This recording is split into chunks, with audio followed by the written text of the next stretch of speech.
dusun juga wajib mengenakan aksesoris di bagian kening yang disebut dengan pereduk. Pereduk diletakkan di kening sebagai simbol untuk menjaga pandangan. Artinya, setelah menjadi seorang pengantin, seorang istri harus senantiasa menundukkan pandangan dan patuh terhadap suami.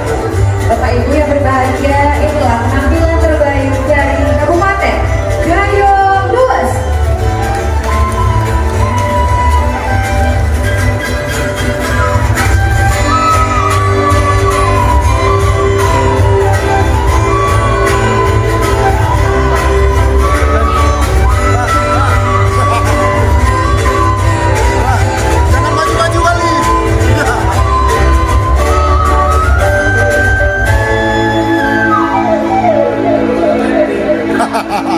Selanjutnya kami mengundang penanggung jawab busana dari Kabupaten Gayong